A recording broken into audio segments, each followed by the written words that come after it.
আসসালামু আলাইকুম। আমি ফেরদৌসী আক্তার, প্রভাষক পরিণতি সুশাসন, খিলগাঁও আইডিয়াল কলেজ অনলাইন ক্লাসের পক্ষ থেকে তোমাদের জানাচ্ছি আন্তরিক শুভেচ্ছা, অভিনন্দন, ভালোবাসা।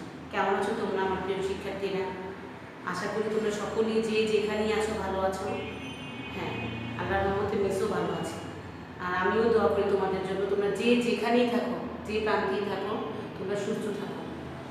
এই চলমান এই মহামারী থেকে তোমরা সবসময় মুক্ত থাকো, ঠিক আছে?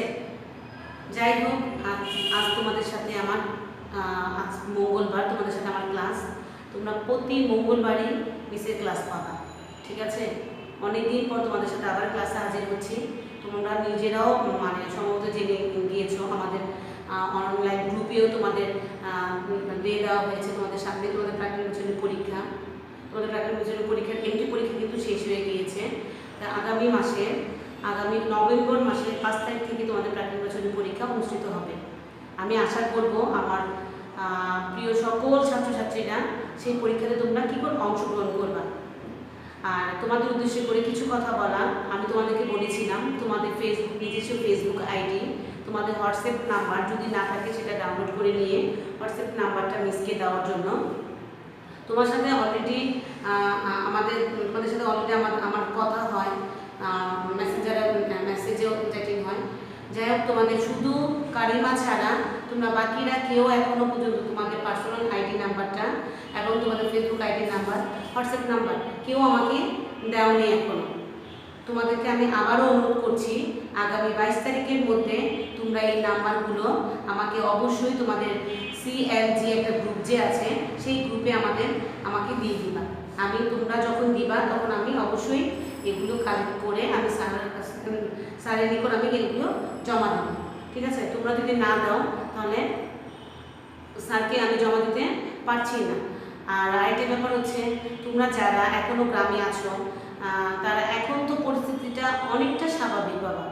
এখন তোমরা একটু ঢাকামুখী হও, আর যদি গ্রামে থেকেই থাকো তাহলে ক্লাসগুলি করার জন্য তোমাদের কাছে আমি অনুরোধ জানাবো। তোমরা ক্লাসগুলি করো, নিয়মিত দেখে তোমরা পরীক্ষাগুলিতে অংশগ্রহণ করো। তোমরা জানো যে এইবার রেজাল্ট, HSC পরীক্ষার রেজাল্টটা কীভাবে হয়েছে। তাহলে চলমান পরিস্থিতি এমনই চলতে থাকে, তাহলে পরবর্তীতে বা ভবিষ্যতে যে কীভাবে তোমাদের পরীক্ষাগুলো মানে তোমাদের অনুষ্ঠিত হবে বা কী মাধ্যমে হবে আমি বলতে পারছি না। কারণ তোমাদের এইটুকু মাথায় রেখে যে দেখো তোমাদের অন্তপক্ষে বিশ্ববিদ্যালয়ের ভর্তি পরীক্ষাগুলিও অনলাইন সিস্টেমই হবে। তাহলে যদি এই টাইপের অনলাইন সিস্টেমে পরীক্ষাগুলি হয়ে থাকে তাহলে তোমাদের পরীক্ষাগুলিও কিন্তু অনলাইন সিস্টেমই হবে। তাহলে আমি বুঝতে পারছি না, তোমরা সকলেই কিন্তু অনলাইনে থাকছো। তোমরা তোমাদের নিজেদের মতো করে তোমরা গ্রুপে আসছো, তারপর কথা বলছো, তোমরা নিজেরা মতো করে নিজেরা চ্যাটিং করছো, ফেসবুকেও থাকছো, কিন্তু কেন ক্লাস করছো না, কেন ক্লাস দেখছো না, কেন ক্লাসমুখী হচ্ছ না, কেন পরীক্ষা এখন করছো না, আমি সেটা এখনও বুঝতে পারতেছি না। আর তোমাদের দ্বাদশ শ্রেণীর উদ্দেশ্য করে আমি আবারও বলছি, তোমরা দয়া করে আবারও যারা এখনও ভর্তি হও নাই, ভর্তি ফি জমা দেবে, সেশন ফিটা তোমরা সেশন ফিটা জমা দিয়ে দ্বাদশ শ্রেণী তোমাদের নামটা এন্ট্রি করিয়ে নাও। কারণ তোমাদের পরীক্ষা এমন আছে, তোমাদের টেস্ট প্রাথমিক যদি চলে যাবে, প্রি টেস্ট সবগুলি পরীক্ষা হয়তো বা অনলাইনে হবে। কারণ করোনা পরিস্থিতি ভালো না হওয়া পর্যন্ত, কলেজ না খোলা পর্যন্ত তোমাদের পরীক্ষাগুলো অনলাইনেই অনুষ্ঠিত হবে। তাহলে কেন তোমরা পিছিয়ে আছো আমি এই জিনিসটা বুঝতেছি না। এমন তো না যে তোমরা অনলাইনে জিনিসটা বুঝো না, তোমরা নিজেরাও আমাদের থেকেও তোমরা আরও বেশি অ্যাক্টিভ। তাহলে কেন সেই অনলাইনের প্রতি, তোমাদের ক্লাসের প্রতি এত অনীহা, আমি সেটাই বুঝছি না। যারা গ্রামে নেটওয়ার্ক পাচ্ছ না, বলতেছো আমাকে যে গ্রামে তোমরা নেটওয়ার্ক পাচ্ছ না, তোমরা যদি ঢাকামুখী হয়ে যাও, এসে ক্লাসগুলি করো, পরীক্ষাগুলি দাও, তোমাদের জন্যই ভালো হবে, তোমাদের জন্য তোমরাই নিজেরাই উপকৃত হবা। যাই হোক, আমি আগামী মাসেই যেহেতু তোমাদের প্রাকৃতিক বছরের পরীক্ষা শুরু হবে, আমি আশা করব আমার প্রাণপ্রিয় সকল ছাত্রছাত্রীরা অবশ্যই তোমরা পরীক্ষায় অংশগ্রহণ করবে। আমি আমার প্রত্যেকটা ছাত্রছাত্রীকে আমি আমার পরীক্ষাতে অংশগ্রহণ দেখতে চাই, ঠিক আছে? কারিমা ছাড়া বাকিরা কিন্তু পরীক্ষা দিচ্ছ না। সুস্মিতা, ত্রিপুরা, আমি আবার বলছি তোমাদেরকে সবাই পরীক্ষা অংশগ্রহণ করার জন্য। সুস্মিতা, তারপর রিথি, তারপর হচ্ছে বৃষ্টি, তারপর হচ্ছে আলেয়া, মনির আক্তার, তোমাদেরকে আবারও বলছি তোমরা পরীক্ষা অংশগ্রহণ করো। সম্রাট, শাকিব, মুশফিক, তোমরা পরীক্ষা অংশগ্রহণ করো। চয়ন, অনিক, তোমরা পরীক্ষা অংশগ্রহণ করো। আমি তোমাদেরকে আবারও বলছি তোমরা পরীক্ষা অংশগ্রহণ করো, ঠিক আছে? আমি কিন্তু তোমাদেরকে অবশ্যই মিস করি পরীক্ষা, যখন তোমাদের পরীক্ষাগুলি হয় তোমাদের খাতাগুলি পাই না, আমার খুব কষ্ট লাগে, ঠিক আছে? যাই হোক, আমি যতটুকু জানি তোমাদের চিনি, আমার প্রাণপ্রিয় স্টুডেন্টরা, আমাকে আর এভাবে কষ্ট না দিয়ে তোমরা ক্লাসগুলি করো। প্রতি মঙ্গলবার মিসের ক্লাস হবে, আর আমাদের গ্রুপে জয়েন করো, খিলগাঁও আইডিয়াল কলেজ অনলাইন ক্লাসের গ্রুপে জয়েন করো। গ্রুপে জয়েন করে ক্লাসগুলো প্রতিনিয়ত ক্লাসগুলি করো, প্রতিনিয়ত ক্লাস হচ্ছে, ক্লাসগুলি করো এবং লেখাপড়াগুলি একটু চালিয়ে যাও, পরীক্ষাগুলি অংশগ্রহণ। আর যারা ভর্তি অনেক সেশন ফি এখনো দেওয়া হয়নি, তারা সেশন ফিটা দিয়ে দাও। আর যেই সকল তথ্যগুলি দিয়ে আমি দিতে বললাম আমাকে, সেই সকল তথ্যগুলি অবশ্যই তোমরা দিয়ে দেবে। আর আমাদের প্রাথমিক বছরের পরীক্ষার মধ্যে আমাদের 5টা অধ্যায় আছে। একটা হচ্ছে প্রথম পত্রের আছে 3য় অধ্যায়, প্রথম পত্রের আছে 9ম অধ্যায়, যেটা নাকি জনসেবা ও আমলাতন্ত্র, যেটা নাকি আমরা আগেই পড়ে ফেলেছি। আর হচ্ছে আজকে আমরা পড়বো 3য় অধ্যায়, ঠিক আছে?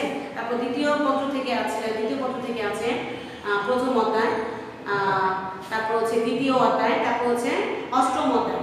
আজকে আমরা প্রথম পত্রের 3য় অধ্যায়টা পড়বো। এটা আমরা ক্লাসেও পড়েছি, জাস্ট শুধু আমি দেখবো আমার স্টুডেন্টদের মনে আছে কিনা। যেখানেই আছো একটু লেখাপড়া করছো নিশ্চয়ই, তাহলে আমি আজকে দেখবো আমার স্টুডেন্টদের পড়াটুকু মনে আছে কিনা। আমি কিন্তু এটা ক্লাসে আবারও পড়িয়েছিলাম, তারপর জাস্ট একটু মূল্যায়ন করার জন্য তোমাদেরকে, যে কতটুকু তোমাদের মনে আছে। আমরা পড়েছিলাম, আমাদের আজকে অধ্যায়টার নাম ছিল 3য় অধ্যায়, প্রথম পত্রের 3য় অধ্যায়। আমাদের অধ্যায়টার নাম ছিল কে? মূল্যবোধ, আইন, স্বাধীনতা ও সাম্য। আমাদের অধ্যায়টার নাম হচ্ছে মূল্যবোধ, আইন, স্বাধীনতা ও সাম্য। আমরা প্রথম পত্রের 3য় অধ্যায় পড়বো মূল্যবোধ, আইন, স্বাধীনতা ও সাম্য। আমরা পড়বো মূল্যবোধ কাকে বলে, আইন কাকে বলে, স্বাধীনতা কাকে বলে, আরেকটু আছে নৈতিকতা কাকে বলে, সাম্য কাকে বলে, ঠিক আছে? তাহলে আমরা আজকে প্রথমত পড়বো মূল্যবোধ কাকে বলে। আমরা পড়িয়েছিলাম আগের ক্লাসে মূল্যবোধ কাকে বলে। দেখো আমাদের প্রথমটা হচ্ছে মূল্যবোধ কাকে বলে। মূল্যবোধ কাকে বলে? মূল্যবোধ হচ্ছে কি? মূল্যবোধ, আইন, স্বাধীনতা, সাম্য, এগুলো হচ্ছে কি পরিণত সুশীলের একটি অন্যতম একটি উপাদান। মূল্যবোধ সমাজ কাঠামোর অবিচ্ছেদ্য উপাদান হলো কি? মূল্যবোধ। সমাজ কাঠামোর, ভালো করে খেয়াল করো, সমাজ কাঠামোর অবিচ্ছেদ্য উপাদান হলো কি? মূল্যবোধ। মূল্যবোধের ইংরেজিটা কি? মূল্যবোধের ইংরেজি হচ্ছে ভ্যালু। মূল্যবোধের ইংরেজি কি?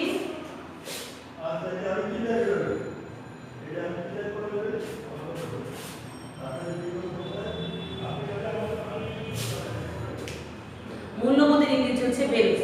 মূল্যবোধ হলো সামাজিক, দেখো তাহলে মূল্যবোধ কাকে বলে? মূল্যবোধ হলো সামাজিক রীতিনীতি ও বিধিবিধানের সমষ্টি এবং সমাজের মানুষের মৌলিক একটা বিশ্বাস। আবার শুনো, মূল্যবোধ হলো সমাজের রীতিনীতি ও বিধিবিধানের সমষ্টি। যে রীতিনীতিটা চলছে, যে বিধিবিধানটা চলছে, সেগুলোর সমষ্টি এবং সমাজের মানুষের মৌলিক একটা বিশ্বাস, যা মানুষের রীতি ও চিন্তা চেতনার মানদণ্ড, যা মানুষকে ভালো মন্দ, ন্যায় অন্যায় বিবেচনা করতে সহায়তা করে। তোমার মধ্যে যদি মূল্যবোধ না থাকে, তাহলে তুমি কোনটা ভালো, কোনটা খারাপ, কোনটা অন্যায়, কোনটা ন্যায়, সেই জিনিসটা তুমি বিবেচনা করতে পারবে না। তাহলে মূল্যবোধ হচ্ছে যা মানুষ কি ভালো মন্দ, ন্যায় অন্যায় বিবেচনা করতে সহায়তা করে। মূলত যে চিন্তা ভাবনা, লক্ষ্য, উদ্দেশ্য ও সংকল্প মানুষের সামগ্রিক আচার ব্যবহার ও কর্মকাণ্ডকে নিয়ন্ত্রণ ও পরিচালিত করে, তাকে কি বলে? আমরা মূল্যবোধ বলে থাকি। আবার দেখো, মূলত হচ্ছে যে চিন্তা ভাবনা, লক্ষ্য, উদ্দেশ্য ও সংকল্প মানুষের সামগ্রিক আচার ব্যবহার ও কর্মকাণ্ডকে নিয়ন্ত্রণ ও পরিচালিত করে, তাকে আমরা কি বলে থাকি? মূল্যবোধ বলে থাকি। তাহলে মূল্যবোধ হচ্ছে কি? রীতিনীতি, চিন্তা চেতনার মানদণ্ড, যা মানুষকে ভালো মন্দ, ন্যায় অন্যায় কি করে বিবেচনা করতে সহায়তা করে। কোনটা ভালো, কোনটা খারাপ, কোনটা ন্যায়, কোনটা অন্যায়, সেইগুলো বিবেচনা করতে সহায়তা করে, তাকে কি বলা হয়? মূল্যবোধ বলা হয়। তোমার মধ্যে যদি মূল্যবোধ না থাকে, তাহলে তুমি কি হবে? পশু সমান হয়ে যাবে। পশুর সমান। যার মধ্যে মূল্যবোধ নেই সে পশুতে পরিণত হয়। কারণ তুমি যদি বুঝতে না পারো যে কোনটা তোমার ভালো হচ্ছে, কোনটা তোমার খারাপ হচ্ছে, কোনটা এটা ন্যায়, কোনটা অন্যায়, তুমি চুরি করছো সেটা তোমাকে বুঝতে হবে যে চুরিটা কি অন্যায় নাকি ন্যায়। তো তুমি একজনকে মেরে ফেলছো, খুন করছো, এটা কি অন্যায় ন্যায়, ভালো মন্দ। তুমি এখন লেখাপড়া করছো না বা করছো, কোনটা লেখাপড়া করলে তোমার ক্ষতিটা কি হবে, লেখাপড়া না করলে তোমার ক্ষতিটা কি হবে, সেটা তোমাকে এটা ভালো মন্দের মধ্যে বিবেচনা করতে চাই শেখা। সেটা হচ্ছে কি মূল্যবোধ। তাহলে বিভিন্ন সমাজবিজ্ঞানীগণ বিভিন্নভাবে কি করেছেন, মূল্যবোধের সংজ্ঞা প্রদান করেছেন। বিভিন্ন সমাজবিজ্ঞানীগণ বিভিন্নভাবে সমাজবিজ্ঞানী মূল্যবোধে কি করেছেন, মূল্যবোধের সংজ্ঞা প্রদান করেছেন। দেখো এইচ.ডি. স্টেইনের মতে, এইচ.ডি. স্টেইনের মতে, এইচ.ডি. স্টেইনের মতে দাগিয়ে নাও, আমাদের কাছে বই আছে। এইচ.ডি. স্টেইনের মতে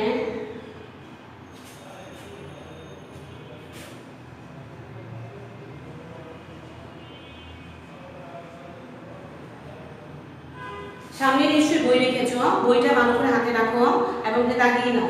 এইচ.ডি. স্টেইনের মতে সে বলেছেন, দেখো, জনগণ যার সম্বন্ধে আগ্রহশীল, যার সম্বন্ধে আগ্রহশীল, যা তারা কামনা করে, যাকে তারা অত্যাবশ্যক বলে মনে করে, যার প্রতি তাদের গভীর শ্রদ্ধা রয়েছে এবং যা তারা করতে আনন্দ পায়, তাই হচ্ছে মূল্যবোধ। দেখো তোমরা ভালো করে খেয়াল করো, জনগণ যার সম্বন্ধে আগ্রহশীল, জনগণ যার সম্বন্ধে, এখন আমি একজনের সম্বন্ধে বেশি আগ্রহশীল এবং কি যা তারা কামনা করে, আমি এই একটা জিনিস কামনা করছি যে আমি এত বড় হয়ে যাব, এই কাজটা করে ফেলবো, যাকে তারা অত্যাবশ্যক বলে মনে করে, আমি যাকে মনে করছি না ওই কাজটাই আমার জন্য শ্রেয়, এবং যার প্রতি তাদের গভীর শ্রদ্ধা রয়েছে, আমি যাকে সবচেয়ে বেশি গভীর শ্রদ্ধা বোধ করি, যা করতে তারা আনন্দ পায়, আমি যেটা করতে তারা আনন্দ পায়, তাই হচ্ছে মূল্যবোধ। কারণ আমি যে কাজটা করব সেটা প্রতি অবশ্যই আমার কি আগ্রহ থাকতে হবে। আমি যেটা কামনা করছি যে আমি ভবিষ্যতে এই কাজটা করে আমি অনেক বড় হব, সেই কামনাটা যাকে তারা অত্যাবশ্যক বলে মনে করে, আমি যেটা যাকে উদ্দেশ্য করছি সেটা আমি কাঙ্ক্ষিত লক্ষ্যে পৌঁছানোর জন্য যেটা অত্যাবশ্যক বলে মনে করি, এক যার প্রতি তাদের গভীর শ্রদ্ধা, আমি যে কাজটা করছি নিশ্চয়ই আমি অন্য কারোর কাছ থেকে দেখে এটা করছি, তার প্রতি আমার কি গভীর শ্রদ্ধা বোধ আছে, যা করতে তার আনন্দ পায়, আমি যে কাজটা করতে আনন্দ পাই, তাই হচ্ছে কি মূল্যবোধ। এটা কে বলেছেন, এটা এইচ.ডি. স্টেইনের মতে, এটা এইচ.ডি. স্টেইনের মতে, ঠিক আছে। তারপর সমাজবিজ্ঞানী আর.টি. কি পোপেনও বলেছেন, কে আর.টি. পোপেন, আর.টি. পোপেন। দেখো আর.টি. পোপেনের মতে তিনি বলেছেন যে মূল্যবোধ সম্পর্কে তিনি বলেছেন, তিনি বলেন ভালো মন্দ, ঠিক বেঠিক, কাঙ্ক্ষিত অনাকাঙ্ক্ষিত বিষয় সম্পর্কে সমাজের সদস্যদের যে ধারণা তার নামে হচ্ছে কি মূল্যবোধ।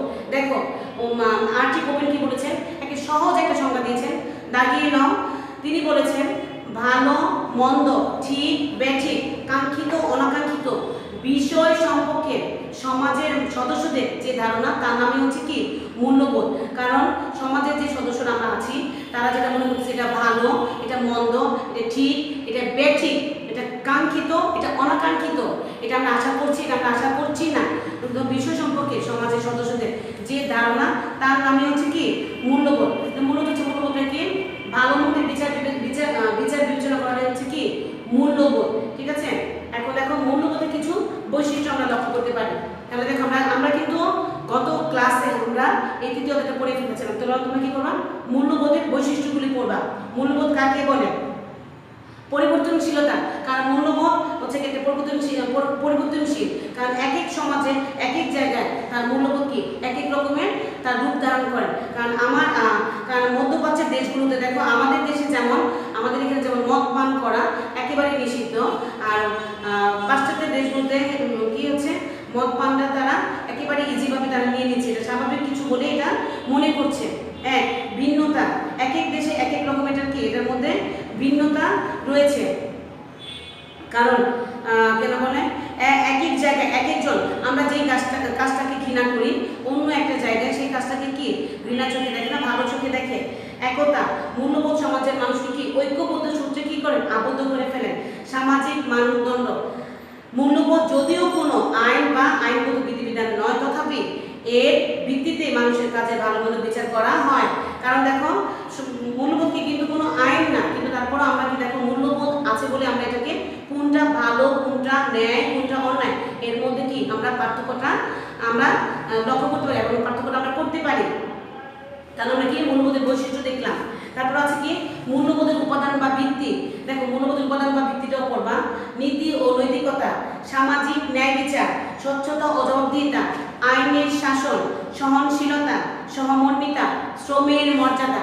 আমরা কি বললাম, এটা মূল্যবোধের উপাদান বা ভিত্তিসমূহ। মূল্যবোধের উপাদান বা ভিত্তিসমূহ পড়বা। তারপর হচ্ছে মূল্যবোধের শ্রেণীবিভাগ। মূল্যবোধের শ্রেণীবিভাগ দেখো, সামাজিক মূল্যবোধ, রাজনৈতিক মূল্যবোধ, নৈতিক মূল্যবোধ, তারপর হচ্ছে কি বুদ্ধিভিত্তিক মূল্যবোধ, ধর্মীয় মূল্যবোধ, সাংস্কৃতিক মূল্যবোধ। দেখো সামাজিক মূল্যবোধটা কি? সামাজিক মূল্যবোধ হলো মানুষের আচার বিচারের মানদণ্ড। সামাজিক মূল্যবোধ হলো মানুষের আচার বিচারের কি মানদণ্ড। সামাজিক মূল্যবোধ হলো সমাজের শিষ্টাচার, সততা, সত্যবাদিতা, ন্যায় বিচার, সহনশীলতা, সহমর্মিতা, শ্রমের মর্যাদা, শৃঙ্খলাবোধ, দানশীলতা ইত্যাদি সমষ্টি হচ্ছে কি সামাজিক মূল্যবোধ। আবার দেখো সামাজিক মূল্যবোধটা কি? সামাজিক মূল্যবোধ হলো সামাজিক শিষ্টতা, সততা, সভ্যতা, সত্যবাদিতা, ন্যায়বোধ, ন্যায় বিচার, সহনশীলতা, সহমর্মিতা, শ্রমের মর্যাদা, শৃঙ্খলাবোধ, দানশীলতা ইত্যাদি হচ্ছে সামাজিক মূল্যবোধের অন্তর্ভুক্ত, যেগুলো নিয়ে বিচার করা হয়, ভালো মতো বিচার করা হয়। রাজনৈতিক মূল্যবোধ, রাজনৈতিক মূল্যবোধ হচ্ছে রাজনৈতিক আদর্শ, আনুগত্য, দায়িত্বশীলতা, দেশপ্রেম, রাজনৈতিক অংশগ্রহণ, রাজনৈতিক সহনশীলতা, শৃঙ্খলাবোধ প্রভৃতি বিষয় রাজনৈতিক মূল্যবোধের অংশবিশেষ। রাজনৈতিক মূল্যবোধ যদি গণতান্ত্রিক হয় তবে ওই রাষ্ট্র এবং সমাজ গণতান্ত্রিক সমাজ ও রাষ্ট্রে পরিণত হবে। কারণ রাজনৈতিক মূল্যবোধ যদি গণতান্ত্রিক হয় তাহলে ওই রাষ্ট্রে এবং সমাজ হচ্ছে কি গণতান্ত্রিক রাষ্ট্র এবং সমাজে কি পরিণত হবে।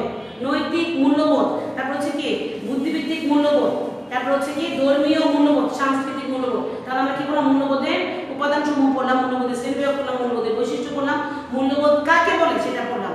এখন আমরা কি পড়বো? এখন হচ্ছে আমরা পড়বো আইন। আইন কাকে বলে? আমরা আগেই বলেছি আমরা পড়বো আজকে মূল্যবোধ, আইন, স্বাধীনতা, নৈতিকতা, সাম্য। তাহলে আমরা আজকে কি পড়বো? আইন। আইন কাকে বলে? আইন হচ্ছে রাষ্ট্র পরিচালনার নিয়ম কানুন। আবার শুনো, আইন হচ্ছে রাষ্ট্র পরিচালনার নিয়ম কানুন। কারিমা লক্ষ্য করো, সম্রাট লক্ষ্য করো, মিস কি বলছি? আইন হচ্ছে রাষ্ট্র পরিচালনার নিয়ম কানুন। আইন হচ্ছে রাষ্ট্র পরিচালনার নিয়ম কানুন। এটি হচ্ছে কি একটি ফার্সি শব্দ। আইন কি? আইন হচ্ছে ফার্সি শব্দ।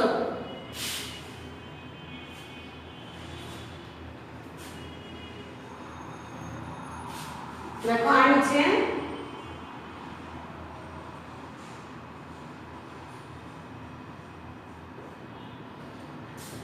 দেখো আইন হচ্ছে ফার্সি শব্দ। আইন হচ্ছে ফার্সি শব্দ, ঠিক আছে? শব্দ আইনের ইংরেজি প্রতিশব্দ হচ্ছে ল। আইনের ইংরেজি প্রতিশব্দ হচ্ছে কি? ল। ল আইনের প্রতিশব্দ হচ্ছে ল।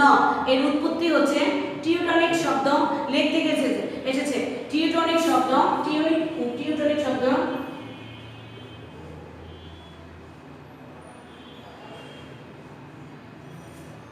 দেখো টিউটনিক শব্দ লেখ থেকে এসেছে। টিউটনিক শব্দ লেখ থেকে এসেছে। ল শব্দের অর্থ হচ্ছে স্থির বা অপরিবর্তনীয়।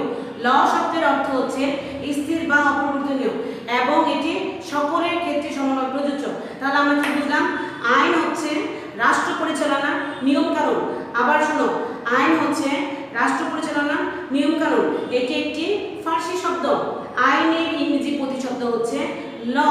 এর উৎপত্তি টিউটনিক শব্দ লেখ থেকে এসেছে। ল শব্দের অর্থ হচ্ছে স্থির বা অপরিবর্তনীয়। এটা একই জায়গায় স্থির থাকে, এটা পরিবর্তন করা যায় না, স্থির বা অপরিবর্তনীয় এবং এটি সকলের ক্ষেত্রে সমভাবে প্রযোজ্য। এটি সকলের ক্ষেত্রে সমভাবে প্রযোজ্য। এটা দেখো এই সম্পর্কে জন অস্টিনের মতে দেখো জন অস্টিন কি বলেছেন। জন অস্টিন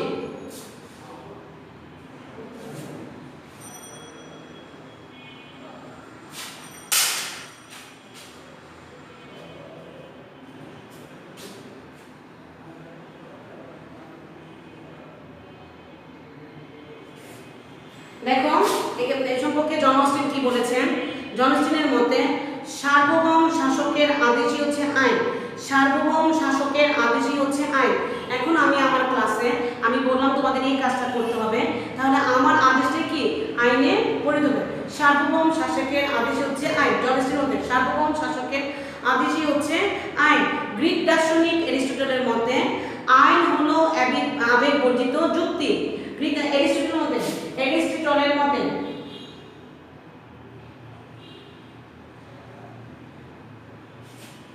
আইন হচ্ছে আবেগ বর্জিত যুক্তি। আইন হচ্ছে আবেগ বর্জিত যুক্তি। Law is the passionless reason. Law is the passionless reason.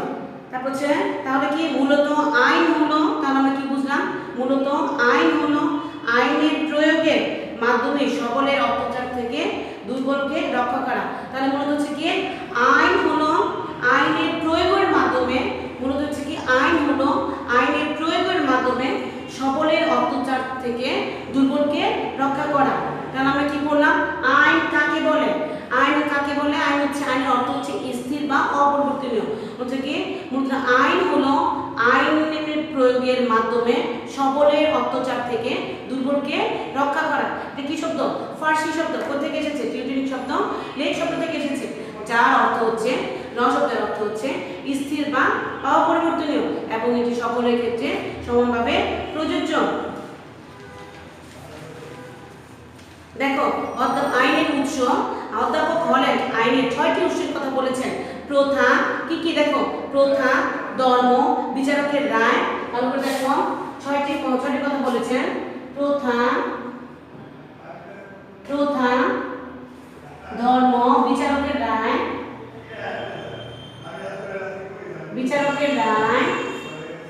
তারপর হচ্ছে আইনবিদদের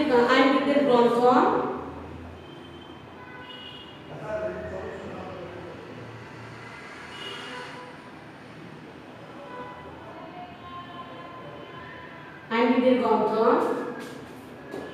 ন্যায়বোধ আইনসভা, ন্যায়বোধ আইনসভা। তাহলে আমরা দেখো আইনের প্রধান উৎস কয়টি। অধ্যাপক হল্যান্ড আইনের 6টি উৎসের কথা বলেছেন। প্রথা, ধর্ম, বিচারকের রায়, আইনবিদদের গ্রন্থ, ন্যায়বোধ আইনসভা। তাহলে আমরা কয়টা পড়লাম, জন অস্টিন হল্যান্ড কি বলেছেন, 6টা উৎসের কথা বলেছেন। প্রথা, ধর্ম, বিচারকের রায়, আইনবিদদের গ্রন্থ, ন্যায়বোধ আইনসভা। ঠিক আছে।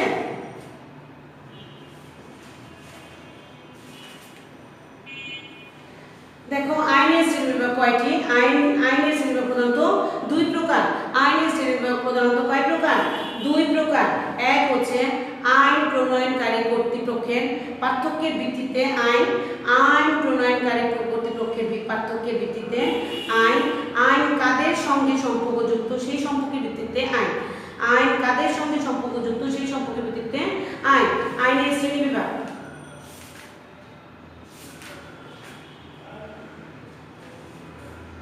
দেখো একটা কোশ্চেন কিন্তু আমাদের খুব ইম্পর্টেন্ট। এই কোশ্চেনটা কিন্তু এমনিতেই আসে, আমাদের সবসময় আসে।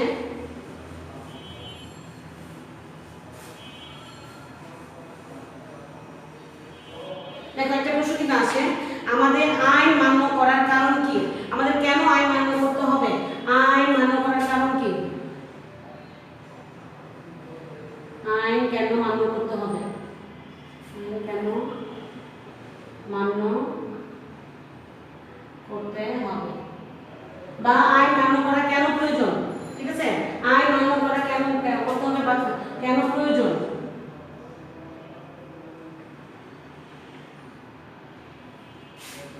এই কোশ্চেনটা কিন্তু প্রায় সময় আসে, এটা খুব ইম্পর্টেন্ট একটা কোশ্চেন। কেন মান্য করতে হবে, কারণ আইনের প্রতি শ্রদ্ধাবোধ, বহুকাল থেকে আইনের প্রতি আমাদের শ্রদ্ধাবোধ থাকাতে আমাদের কি করতে হবে, আইন মান্য করতে হবে। তারপরে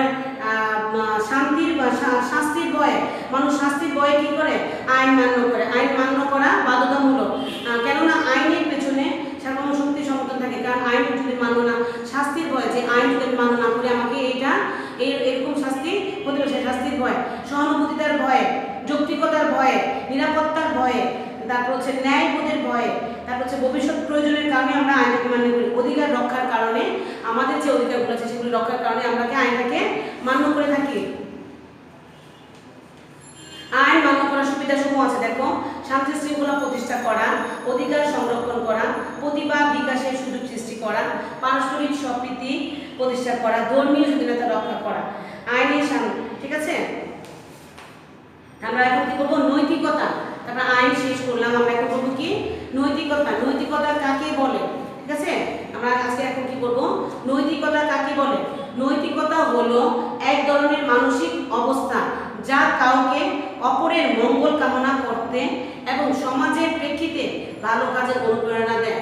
আইন হলো একটা মানসিক অবস্থা। কারণ দেখো, নৈতিক কোনো কিছু তোমাকে তৈরি করে দিতে পারবে না, এবং তুমি অন্যের কাছ থেকে দেখে ওইটা অনেকেই শিখে থাকে। কারণ এটা দুই রকম, একটা হচ্ছে বই পুস্তক দেখে শেখা, আর একটা হচ্ছে কি কাউকে দেখে অনুকরণ করে শেখা।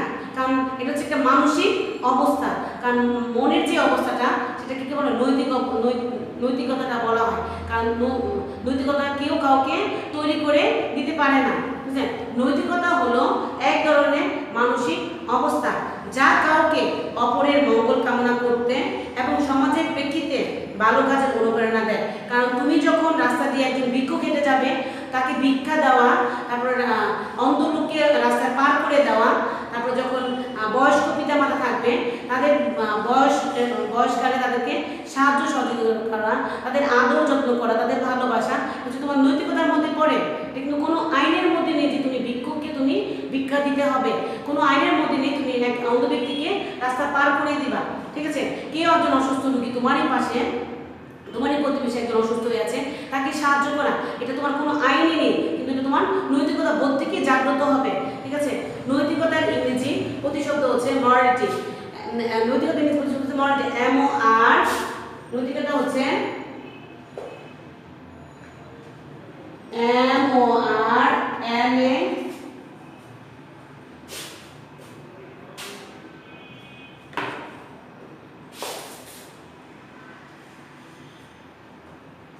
নৈতিকতার ইংরেজি হচ্ছে কি, মরালিটি, MORALITY, মরালিটি, যার ল্যাটিন শব্দ মরালিটিস থেকে এসেছে, যার ল্যাটিন শব্দ মরালিটিস থেকে এসেছে।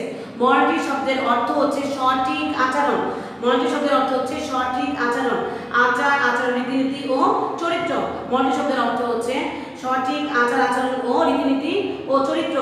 নৈতিকতা হলো সমাজ কর্তৃক স্বীকৃত আচরণবিধি। নৈতিকতা হলো সমাজ কর্তৃক স্বীকৃত আচরণবিধি। নৈতিকতা মানুষের মনে উদ্ভূত ও বিকশিত হয় এবং যা এটিকে সমাজ লালন করে। ঠিক আছে, এটিকে সমাজ লালন করে। রাষ্ট্রবিজ্ঞানের জনক এরিস্টটল তার ইথিক্স নামক গ্রন্থে সামাজিক বিধিনিষেধের বিবরণ দিয়েছেন। তার মতে সদ্গুণ দুই ধরনের, একটা হচ্ছে বুদ্ধিভিত্তিক, একটা হচ্ছে কি নৈতিক। বুদ্ধিভিত্তিক গুণগুলো হচ্ছে মানুষ কি, গুণগুলো আসে শিক্ষা থেকে, আর নৈতিক গুণগুলো তৈরি হয় মানুষের দৈনন্দিন অভ্যাসের মধ্য দিয়ে। কারণ যেটা দুই প্রকার, এরিস্টটল কি বলেছেন, তার ইথিক্স গ্রন্থে বলেছেন যে সদ্গুণগুলো দুই প্রকার, একটা হচ্ছে কি বুদ্ধিভিত্তিক, একটা হচ্ছে কি নৈতিক। বুদ্ধিভিত্তিকগুলো আছে মানুষ বই পুস্তক পড়লে এটা শিক্ষা গ্রহণ করে, আর নৈতিক সদ্গুণগুলো আছে মানুষের দৈনন্দিন অভ্যাসের থেকে আছে। কারণ কিছু কিছু বুদ্ধিভিত্তিক যে তোমার জ্ঞানগুলি আহরণ করবা, সেটা হচ্ছে তুমি বই পুস্তক পড়লে তোমার সেই জ্ঞানটা আহরণ করা যাবে। আর নৈতিক যে সদ্গুণগুলো আছে সেটা তুমি মানুষের দৈনন্দিন অভ্যাস থেকে। এখন আমি যখন বাসা, এই যে করোনাকালীন সময় মনে করো, যখন আমি নিজে যখন বাসায় যাব, আগে ফ্রেশ হব, গোসল করব, আগে ড্রেস আপ চেঞ্জ করব, হাত মুখ ধুবো, গোসল করব, তারপর ফ্রেশ হওয়ার পর তখন আমি আমার বাচ্চাকে ধরবো, খাওয়া দাওয়া করবো। এই শিক্ষাটা কিন্তু আমারটা দেখে দেখে আমার বাচ্চা সেই শিক্ষাটা লাভ করবে। তারপর আমি যখন বড়কে শ্রদ্ধা করব, তখন আমার বাচ্চা ঠিক আমাকেও শ্রদ্ধা করবে, বড়দেরকেও শ্রদ্ধা করবে। এই শিক্ষাগুলি মানুষের দৈনন্দিন অভ্যাস থেকে চলে আসে। তুমি যখন খারাপ বিহেভ করবা তোমার বাবা মার সাথে, তোমার ছোট ভাই বোন তাই হবে, কিন্তু পরবর্তীতে যখন তুমি বাবা মা হবা, তোমার সাথে ঠিক সেম কাহিনীটাই হবে।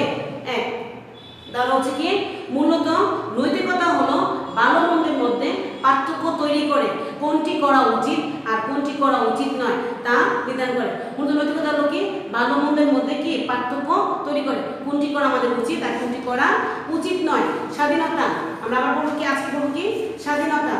স্বাধীনতা সভ্য সমাজের অপরিহার্য উপাদান। স্বাধীনতা হচ্ছে সভ্য সমাজের অপরিহার্য সমাজ রাষ্ট্র উন্নতি লাভ করতে পারে না। স্বাধীনতা হচ্ছে সভ্য সমাজের একটি অপরিহার্য উপাদান। স্বাধীনতা ছাড়া কোনো ব্যক্তি, সমাজ ও রাষ্ট্র উন্নতি লাভ করতে পারে না। স্বাধীনতা শব্দটির ইংরেজি প্রতিশব্দ হচ্ছে কি? লিবার্টি। লিবার্টি শব্দটি কোথেকে এসেছে? ল্যাটিন শব্দ লিবার থেকে এসেছে। কোথেকে এসেছে? ল্যাটিন শব্দ লিবার থেকে এসেছে, যার অর্থ ফ্রি বা স্বাধীন। যার অর্থ ফ্রি বা স্বাধীন। সাধারণ অর্থে নিজের ইচ্ছে অনুযায়ী কোনো কিছু করাকে স্বাধীনতা বলে। সাধারণত স্বাধীনতা বলতে হচ্ছে নিজের ইচ্ছে অনুযায়ী কোনো কিছু করাকে স্বাধীনতা বলে, কিন্তু পৌরাণিকের ভাষায় স্বাধীনতা এরকম অর্থ প্রকাশ করে না। নিজের ইচ্ছে মতো কোনো কিছু করাকে স্বাধীনতা বলে, কিন্তু যদি নিজের ইচ্ছে স্বাধীনতা ভোগ করতে গিয়ে, অধিকার ভোগ করতে গিয়ে অন্যের অধিকারে হস্তক্ষেপ স্বাধীনতা নষ্ট না হয়। কিন্তু পরিণত সুশাসনের ভাষায় অপরের অধিকার বা স্বাধীনতা হস্তক্ষেপ না করে নিজের ইচ্ছা মতো কাজ করাকে কি বলে? অধিকারকেই বলা হয় স্বাধীনতা। কারণ আমি যে কাজটা করছি, আমি এখন আমার বাড়িতে আজকে বিয়ে বাড়ি, আমি গান ছাড়তেই পারি, আমি মজা করতেই পারি, কিন্তু আমাকে খেয়াল করতে হবে পাশের বাড়িতে একজন অসুস্থ রোগী আছে, তার যাতে হার্টের রোগী আছে, তার যাতে সেই কষ্টটা না হয়, তাহলে আমাকে কি করতে হবে? আমি গান বাজনা আনন্দ সবই করবো, বাট পাশে যে আমার পাশে যে প্রতিবেশী আছে তার যাতে কোনো রকমের অধিকার বা তার সাথে অধিকার স্বাধীনতা যাতে নষ্ট না হয়। ঠিক আছে? এই সম্পর্কে অধ্যাপক গ্যাটের এর মতে স্বাধীনতা হলো যেসব কাজ করা, উপভোগ করা, যেগুলো করা উপভোগ করা যোগ্য। স্বাধীনতা হলো যে সকল কাজগুলো, যেসব কাজগুলো আমরা করতে পারবো এবং উপভোগ করতে পারবো, এবং যেগুলো করা এবং উপভোগ করার যোগ্য, তাদেরকে কি বলা হয়? স্বাধীনতা বলা হয়। আবার অধ্যাপক সিলির মতে অতি শাসনের বিপরীত ব্যবস্থাই হলো কি? স্বাধীনতা। অতি শাসনের বিপরীত ব্যবস্থাই হলো কি? স্বাধীনতা। অধ্যাপক সিলির মতে অতি শাসনের বিপরীত ব্যবস্থাই হলো স্বাধীনতা। কারণ মূলত আমরা কি বলছিলাম? স্বাধীনতা বলতে নিজের ইচ্ছে অনুযায়ী কোনো কিছু করাকে আমরা স্বাধীনতা বলি, কিন্তু স্বাধীনতা ভোগ করতে গিয়ে বা স্বাধীনতা উপভোগ করতে গিয়ে যাতে অন্যের অধিকার বা স্বাধীনতা কোনো রকমের হস্তক্ষেপ না হয়। তারপর আমরা কি করবো? সাম্য। সাম্য কাকে বলে? সাধারণ অর্থে সাম্য অর্থে পরস্পরের সমতা বা সমান অভিন্নতা। সাধারণ অর্থে সাম্য অর্থ হচ্ছে পরস্পর সমতা বা সমান অভিন্নতা। সাম্যের ইংরেজি প্রতিশব্দ হলো ইকুয়ালিটি। সাম্যের ইংরেজি প্রতিশব্দ হচ্ছে কি?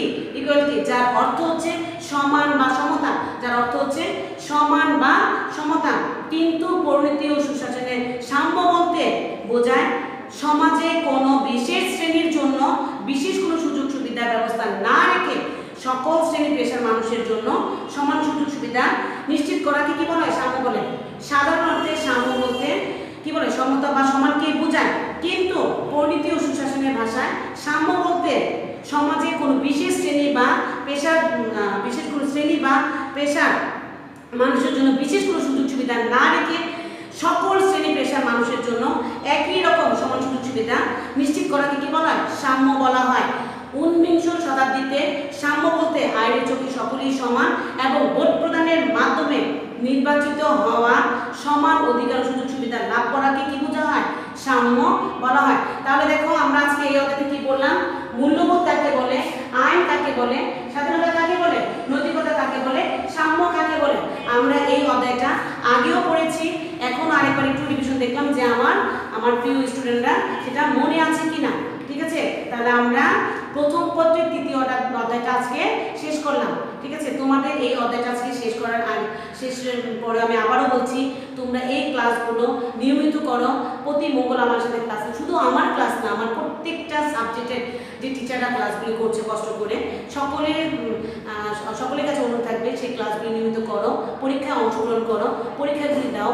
যারা এখনও ভর্তি হবে তারা ভর্তি হয়ে যাও। তোমাদের কাছে আমার আন্তরিকভাবে অনুরোধ থাকবে তোমরা নিয়মিত ক্লাসগুলি করো, পরীক্ষা দাও। তোমাদের যে যেখানে থাকো তাদের সুস্থতা কামনা করে আজকে আমি আমার ক্লাস এখানে শেষ করছি। আল্লাহ হাফেজ, ভালো থাকো, সুস্থ থাকো। আসসালামু আলাইকুম।